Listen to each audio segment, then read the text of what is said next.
আমার বাবা আমার নিরামৃত্যু আমি কিন্তু নিরামৃত্যু কিছু বুঝি না, নিরামৃত্যু সম্বন্ধে কোনো জ্ঞান নেই। তো আমি বড় করতে একটা অনুনয় প্রকাশ করি। বন্ধু না তো আমার দাদা শুধু তাই না,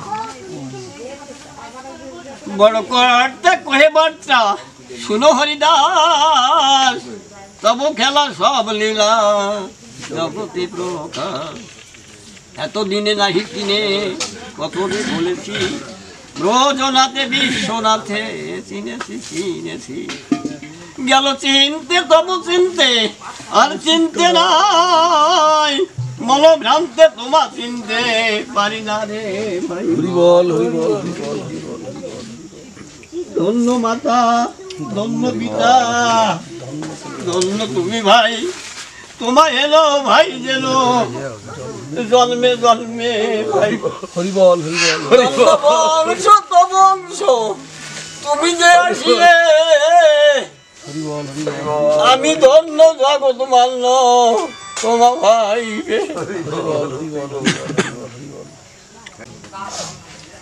তুমি আদি গুণনিধি পালক পালিকা, তুমি স্থূল বৃক্ষ মূল মোরা পত্র শাখা। ভক্ত সঙ্গে মনোরঙ্গে বসে থাকো ঘরে, দারে দারে আর তিন ভাই দিন তারা শাখা পত্র, তব গুণে রাবদ্রণে হইবে পবিত্র।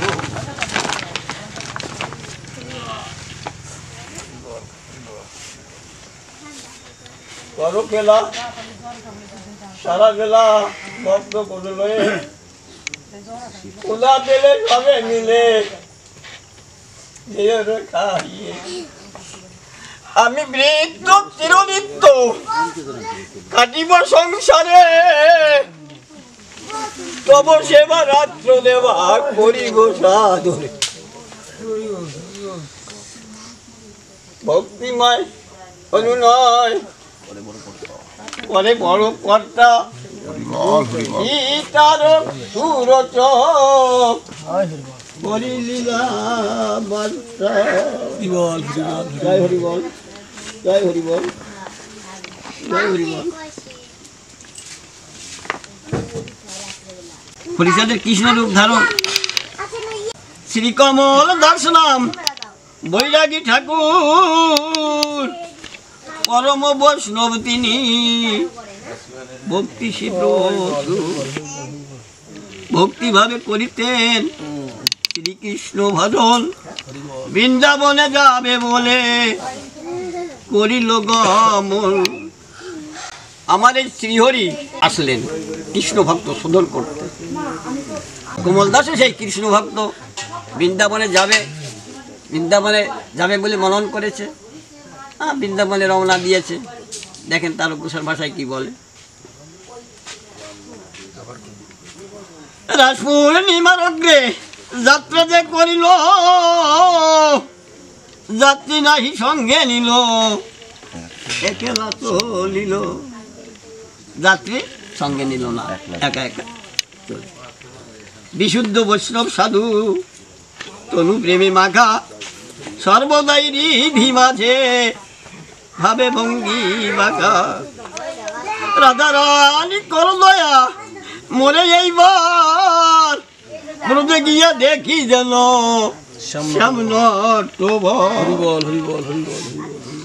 এ রাধা রানী করুণাময়ী, এবার আমাকে কৃপা করো, আমি যেন বৃন্দাবনে দেয়া সেই শ্যাম নটবর দর্শন করতে পারি। এই মনে আকাঙ্ক্ষা নিয়ে রওনা দিয়েছে।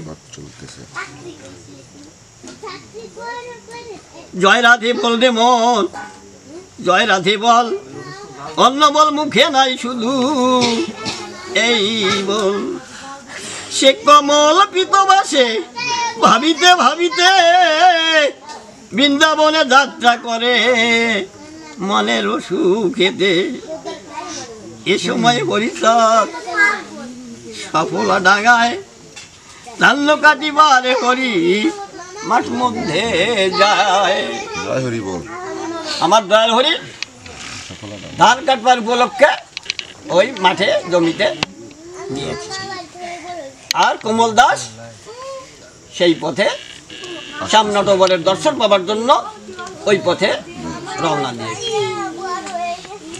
ওই মাঠের পার যে পথ, ওই পথ দিয়ে রওনা দিয়েছে। আমার ঠাকুর দেখে না, আগে পরে ও চেনে না। দেখেন কি বল,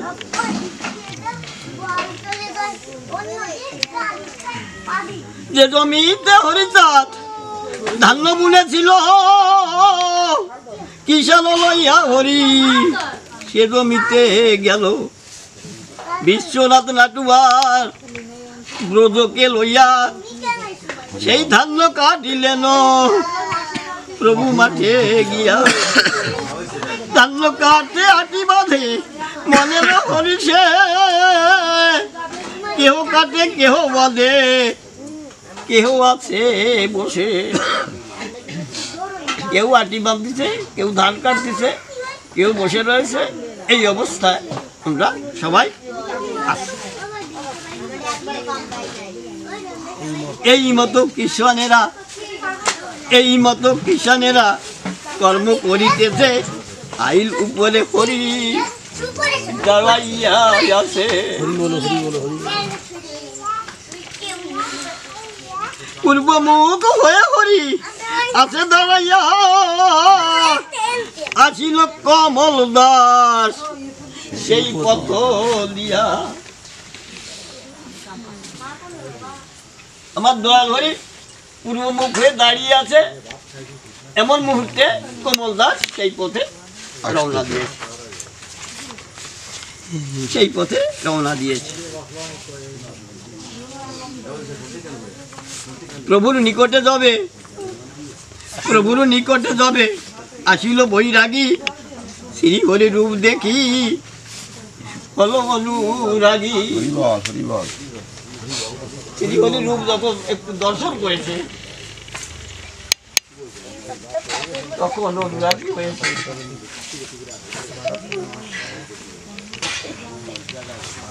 মায়েরা আমার, সাধু দর্শনে, কলঙ্ক দর্শনে, ছোলা দর্শনে আজ চল, আগামীতে সাধুতে পরিণত হয়। মা শুধু দর্শনে এত বড় শক্তি আমার দয়াল হরি জগতের মুখে দিয়েছে। ছোড়া আর এই কলঙ্কে হরিচাঁদকে যখন রূপ দর্শন করেছে তখন তার অনুরাগ পরিবর্তন হয়ে এসেছে। প্রভু পানে চেয়ে থাকে কমল তখন অবরূপ রূপ তিনি করে দর্শন। পরিধান পিতবাস যেন কালো শশী, ত্রিভঙ্গ ভঙ্গিমা বাঁকা, হাতে আছে বাঁশি। ত্রিভঙ্গ ভঙ্গি বাঁকা, হাতে বাঁশি নিয়ে দাঁড়িয়েছে। আমার দয়াল হরি তো বাঁশিও নাই, আর ত্রিভঙ্গ করতে ওখানে যায়নি। উনি কিন্তু জমিতে ধান কাটবে, কিসের দিয়ে ধান কাটবে। কমল দাস দেখালেন আমার দয়াল হরি যে দেখ, তুই তো বৃন্দাবনে যাবি, সেই বৃন্দাবন কর্তাই জমিতে মাঠে বেশো তুই দর্শন করতে পেলি। এই কৃষ্ণ ভক্ত শোধন করার উদ্দেশ্য দুইবার এখানে উপস্থিত হয়েছে জগতে কলির যুগে। আমরা চিনতি নাই মা, অন্য জায়গার মানুষে চিনেছে, আমার বাবা চিনেছে, দাদারা চিনেছে, এই মায়েরা চিনেছে, কিন্তু আমরা চিনতে পারলাম না। সেই কোমল দাস তখন চিনতে পেরেছে, সেই ভঙ্গি বাঁকা আমার সেই শ্রীকৃষ্ণ চিনতে পেরেছে। তখন বনমালা গলে দোলে, বক্ষ দেশে ঢাকা, চরণে চরণ দিয়ে হয়ে আছে বাঁকা। মস্তকেতে সিকি পাখা, শ্রীপদে নুপুর, এই মতো রূপে আছে শ্রী হরি ঠাকুর।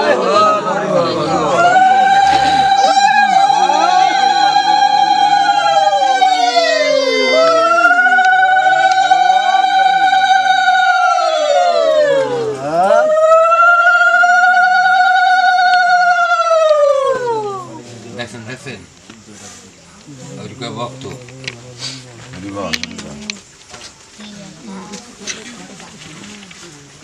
দাঁড়াইয়া আছে হরি, দাঁড়াইয়া আছে হরি, আইল উপরে সে কমল সাক্ষাতে এই রূপ দেখে। হইল কমল দাস জ্ঞান শূন্য প্রায়, বাদ্য স্মৃতি হারাইয়া অনিমিষে রয়।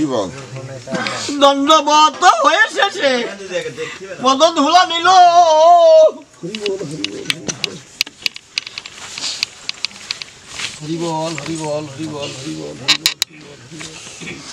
পদরদ সে বৈরাগী মস্তকেতে।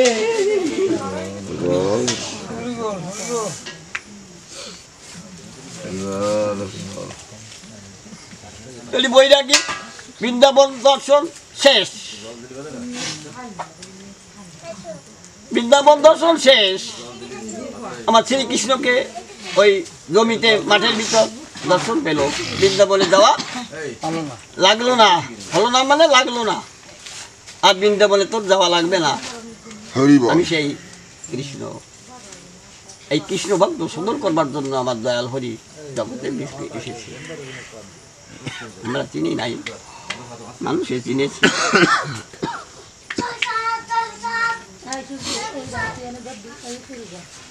জোর হস্তে কেঁদে কেঁদে, জোর হস্তে কেঁদে কেঁদে বলিতে লাগলো।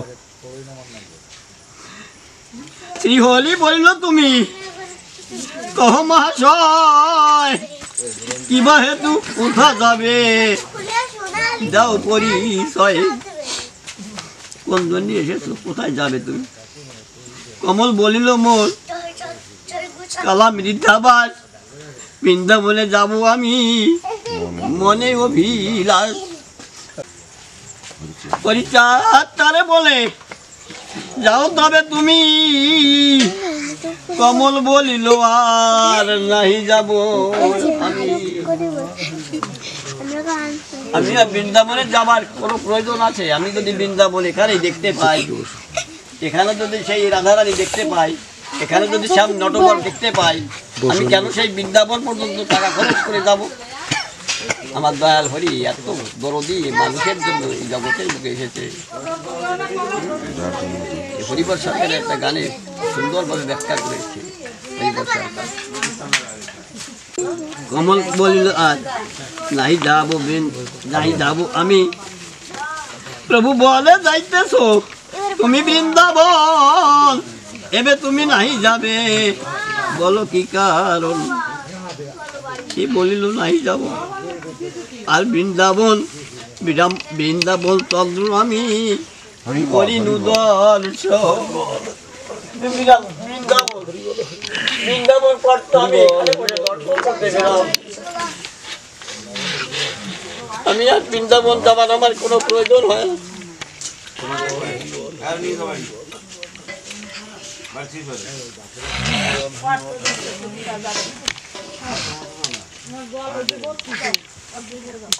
বৃন্দাবনে যাব আমি যাহারও লাগিয়া,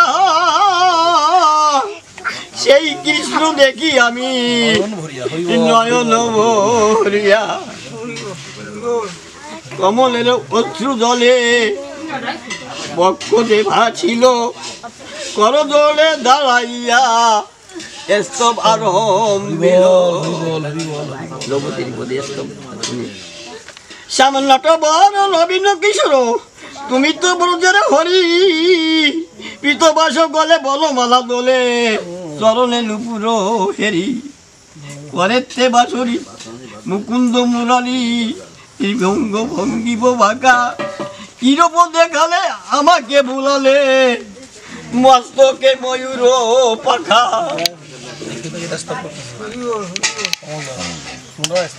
আমার করুণাময় হরি মস্তকে সেই ময়ূর পাখা তাকে দর্শন করালেন।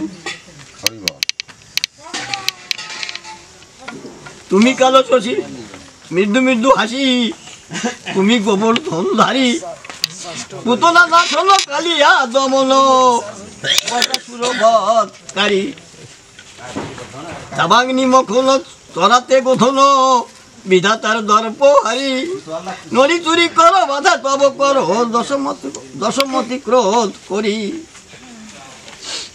বসন করিলে যমুনার কুলে তুমি তো রসিকি মণি নিষ্কাম স্বভাব ব্রত গোপী সব তোমাকে খাওয়াতো ননি তুমি সেই গোপীগণের রাজা তোমাকে গোপীরা কত ভক্তি সহকারে ননি ক্ষীর ননি খাওয়াতো তুমি সেই রাখালের সনে ব্রহ্ম বনে বনে তুমি তো রাখাল রাজা শ্রীমতীর সনে গিয়ে মৃদু বনে কালী রূপে খাও পূজা রাসলীলা করে লইয়া কিশোরী করিলে রসের খেলা আমাকে ভোলালে সেই রূপ দেখালে তুমি তো চিকন কালা তুমি সেই জন মদন মোহন ভাগ্যেতে দর্শন ঘটে সেই জন আমার শুভক্ষণে শুভ লগ্নে আমি যাত্রা করেছি বিদায় আমার ভাগ্যে দর্শন ঘটেছে আজ শুভক্ষণে কত জন্মের স্বীকৃতির ফলে আমার দাদার কৃপায় আমার মায়ের কৃপায় আজ দর্শন হলো এইসব নতুবা আমার কোনো সাধনা নাই আমার কোনো পূজন নেই আমার কোনো সেবন নেই যে সেই কৃপায় ভক্ত দর্শন করার মতন ভাগ্য আমার জীবনে ঘটবে ভক্ত দর্শন করার মতন আমার সৌভাগ্য হবে আমার কোনো শুভ কর্ম আমি জীবনে কোনোদিন শুধু সেই মায়ের আশীর্বাদের জন্য আমি আজ এইটুক দর্শন করতে পারলাম